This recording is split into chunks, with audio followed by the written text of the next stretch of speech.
बोलो शिव शंकर भगवान की जय। बोलो शिव शंकर भगवान की जय। बोलो माता सरस्वती जी की जय। बोलो विष्णु भगवान की जय। ब्रह्मा जी ने कहा कि हे नारद, जिस समय कामदेव अपनी सेना को साथ लेकर शिवजी के पास चला, उस समय संपूर्ण संसार का कुछ ऐसा प्रभाव पड़ा कि सृष्टि के समस्त प्राणी बुद्धिहीन हो गए और कुछ ऐसा वशीभूत किया कि शिवजी के गण पर भी उसका प्रभाव पड़े बिना न रह सका। अतः जब शिवजी ने यह जाना कि कामदेव उन पर विजय प्राप्त करने के हेतु अपनी सेना को साथ लेकर आ रहा है, तो शिवजी ने ऐसा निमित्त किया कि वह अपने सभी इंद्रियों को अपने वश में कर और ध्यान मस्त होकर बैठ गया, जिससे कामदेव अत्यंत क्रुद्ध होकर तरह तरह के अपनी सभी क्रियाएं भगवान शिवजी पर करके देख लिया, पर फिर भी उनका कोई भी बस न चला और वह पुनः लौट गया और जाकर ब्रह्मा जी के सामने नतमस्तक होकर और प्रणाम करके बोला कि हे पिता, अब मुझे शिव जी को अपने बस में करना मेरे बस का नहीं है। अतः हे प्रभु, मैं आपसे आग्रह करता हूँ कि आप भगवान शिव को अगर पत्नी स्वरूप में देखना चाहते हैं, पत्नी निमित्त देखना चाहते हैं, तो आप कोई ऐसा उपाय कीजिए जिससे कुछ और ही उपाय निमित्त बन सके, क्योंकि मैं उनको अपने बस में नहीं कर सकता। इस पर ब्रह्मा जी बहुत चिंतित हो गए और ब्रह्मा जी ने कहा कि हे पुत्र, अगर तुम ही इस कार्य को नहीं करोगे तो फिर आगे कौन ऐसा है कि जो शिव जी को अपना निमित्त बनाए। इस संसार में भगवान शिव जी अगर जो चाहे वह कर सकते हैं, वरना कोई भी चर अचर जीव, कोई भी प्राणी हो, चाहे वो देवलोक का हो, चाहे वह मनुष्य लोक का हो, चाहे वो नाग लोक का हो, कोई भी उन पर विजय प्राप्त नहीं कर सकता, क्योंकि भगवान शिव ही इस संसार में समस्त जीव अचर सबके पिता हैं और वह जो चाहेंगे वही होगा। इसलिए मेरे प्यारे शिव भक्तों, आगे की कथा में जब नारद जी ने ब्रह्मा जी से पूछा कि हे पिता, फिर आगे क्या हुआ, उस पर ब्रह्मा जी बोले कि हे पुत्र, फिर मैंने कहा कि हे कामदेव, फिर जाके प्रयास करो। उस पर वह बोला कि हे पिता, मुझे बहुत भय लग रहा है, मैं कभी भी भगवान शिव को निमित्त नहीं बना सकता। मुझे तो यह भी डर है कि कहीं भगवान का तीसरा नेत्र खुल गया और उस प्रज्वलित अग्नि में कहीं मैं पड़ गया तो मैं तो भस्म हो जाऊंगा। हे प्रभु, आप मुझे क्षमा करें और मुझे इस भय से मुक्त कीजिए। भली भांति मैंने सब परीक्षा करके देख लिया। हे नारद, कामदेव की बात सुनकर मुझे अत्यंत चिंता हुआ, मेरे मुख पर उदासी के लक्षण स्पष्ट हो गए। उस समय मैंने शोकाकुल होकर जो बहुत से श्वास छोड़े, उस श्वास से अनेक प्रकार के गण उत्पत्ति हो गई, गणों की उत्पत्ति हुई और वह गण हाथों में शस्त्र लिए हुए चारों तरफ फैल गए, जोर जोर से चिल्लाने लगे, नाचने लगे, कूदने लगे और उछलते हुए मार मार पुकार पुकार कर कहने लगे।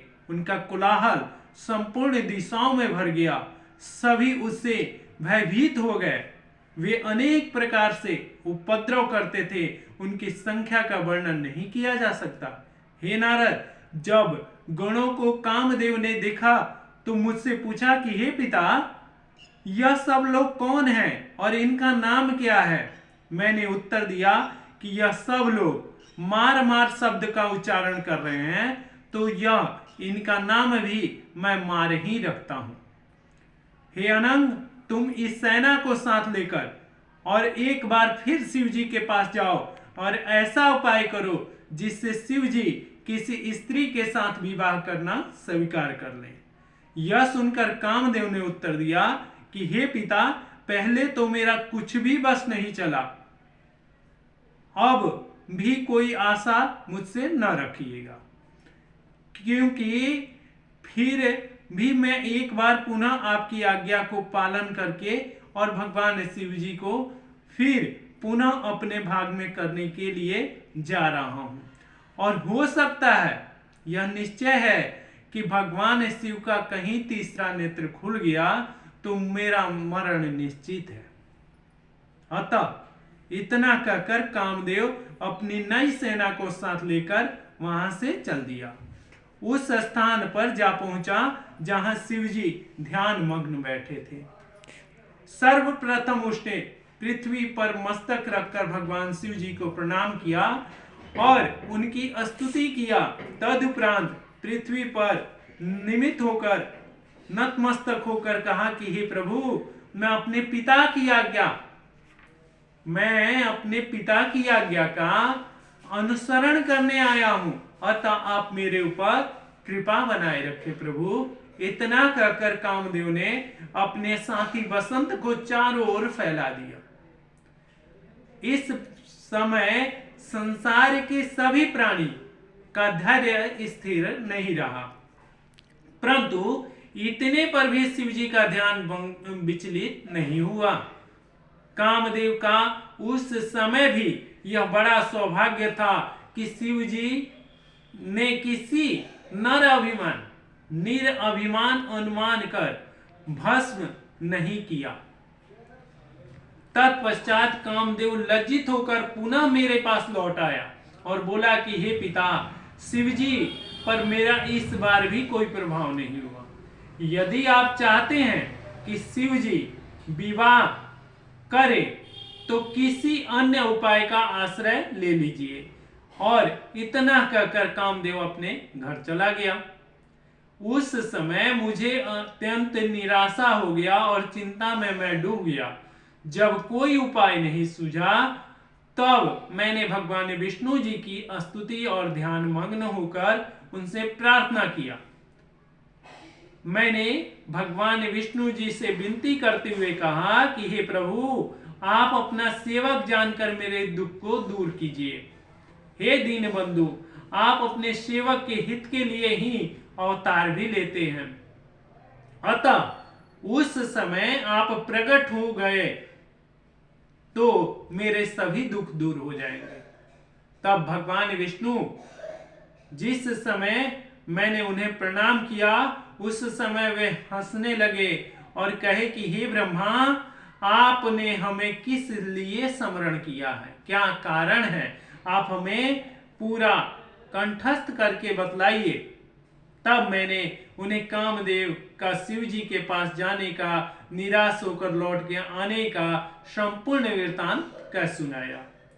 उसे सुनकर भगवान विष्णु जी बोले कि हे ब्रह्मा, आप शिव जी को पत्नी सहित क्यों देखना चाहते हैं? उन्हें अकेला क्यों नहीं रहने देते? आपकी मनोभिलाषा को जानकर ही हम कुछ उपाय बतलाएंगे। श्री विष्णु जी के मुख से यह वचन सुनकर मैंने उन्हें वह वृत्तांत का सुनाया कि कैसे मैंने अपनी पुत्री संध्या के साथ मैथुन करना चाहा और शिव जी ने प्रकट होकर मुझे धिक्कारा था। मैंने कहा कि जब तक मैं शिव जी को सहपत्नी सहित नहीं देख लूंगा, तब तक मेरे हृदय का क्षोभ नहीं मिटेगा। हे नारद, मेरी बात सुनकर विष्णु जी ने कहा कि हे ब्रह्मा, आप अपनी इस मूर्खता को त्याग दीजिए। आप जो शिव जी को अपना पुत्र समझकर बुद्धि के विरुद्ध बातें कर रहे हैं, वे उचित नहीं है। हम और आप दोनों ही उनके सेवक हैं। वे सर्वथा स्वाधीन्य और भक्तों पर अनुग्रह करने वाले हैं। यदि आपकी यही इच्छा है कि वे अपना विवाह कर लें, तो आपको उनकी शरण में जाना उचित है और सर्वप्रथम आप कठिन तपस्या द्वारा भगवान शिव जी को प्रसन्न कीजिए और प्रसन्न करके उनसे वरदान द्वारा उनसे मनवाइए कि हे प्रभु आप भी विवाह कीजिए, क्योंकि भगवान विष्णु भी पत्नी स्वरूपा हैं और भगवान आप भी पत्नी स्वरूपा हैं, तो हे प्रभु आप भी पत्नी को अंगीकार कीजिए। हे विष्णु जी की इस बातों को सुनकर दक्ष प्रजापति से भी इस प्रकार तपस्या कराई जाए। उस तपस्या के प्रभाव से भगवती उमा दक्ष प्रजापति के घर अवतरित होंगी। तब वह तप के द्वारा पुत्री रूप में जन्म जब लेंगी तो उनका विवाह शिव जी के साथ करा दिया जाएगा। ऐसा करने से संपूर्ण लोकों का कल्याण होगा और आपकी मनोभिलाषा भी पूर्ण हो जाएगी। इतना कहकर भगवान विष्णु जी सदा शिव के चरणों का ध्यान धरते हुए अपने लोक को चले गए। इस पर ब्रह्मा जी ने कहा कि हे नारद, भगवान विष्णु की आज्ञा सिरोधार्य कर मैंने सदा शिव के प्रति उस द्वेष का त्याग नहीं किया जिसे मैंने उनकी माया से मोहित होकर अपना पुत्र समझा था। तदुपरांत मैंने दक्ष को बुलाकर उसे सब हाल का सुनाया। जो कुछ भी श्री विष्णु जी ने मुझसे कहा था, मैंने उनसे कहा कि हे पुत्र, अब तुम एक कन्या को जन्म दो जो भगवान सदाशिव की पत्नी हो सके। ऐसा होने पर हम और तुम संसार में धन्य हो जाएंगे। तुम भगवान सदाशिव की तपस्या करके उनका दर्शन प्राप्त करो और यह वरदान मांगो कि हे प्रभु, आप मेरी संतान बनकर जन्म ले। मैं भी तपस्या करके उनसे यही वर मांगूंगा। वे भगवान त्रिशूल पाणी, आदि शक्ति संपन्न तथा सगुण निर्गुण दोनों रूप वाली हैं। उनकी महिमा का पार वेद भी नहीं पा सकता। वे तपस्या के वशीभूत होकर निश्चय ही दर्शन देते हैं। जब उन कृपालु भगवान शिव जी ने मुझे उत्पन्न किया था, उस समय मेरी तथा विष्णु जी की प्रार्थना को सुनकर मुझे यह वरदान भी दिया था कि मैं स्वयं हर नामक अवतार ग्रहण करूंगा और हमारे संपूर्ण मनोरथों को वह पूर्ण करेंगे। उन्होंने यह भी बतलाया था कि उनकी आदि शक्ति, जिनके अंश से लक्ष्मी जी की उत्पत्ति हुई और एक कला से उमा के रूप में भी जन्म ली हैं, हर अवतार में वही हमारी पत्नी होंगी। भगवान सदाशिव ने बताया कि हमारे स्वरूप की आदि शक्ति द्वारा ही इस संपूर्ण सृष्टि की उत्पत्ति होगी और वह आदि शक्ति समस्त संसार की माता है।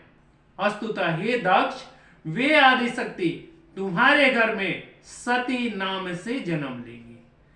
तुम मुझे तथा विष्णु को पत्नी सहित देखते हो, परंतु भगवान सदाशिव के हर अवतार ने अब तक किसी भी स्त्री का पाणी ग्रहण नहीं किया और न अब तक सती का अवतार ही हुआ है। अतः तुम ऐसा कोई उपाय करो जिससे सती का अवतार तुम्हारे घर में हो। मैंने दक्ष को विदा किया। तदुपरांत घर जाकर संपूर्ण इंद्रियों को वशीभूत करके वेद के अनुसार तपस्या करने लगा और मैंने अपने मन में श्री जगदम्बा जी का ध्यान कर श्वास को मस्तक पर चढ़ा लिया और मन के वेग को जीत कर उनकी स्तुति की। तब मेरी उस तपस्या से प्रसन्न होकर माता जगदम्बा प्रसन्न हो गई और उन्होंने मुझे दर्शन दिया। बोलो शिव शंकर भगवान की जय।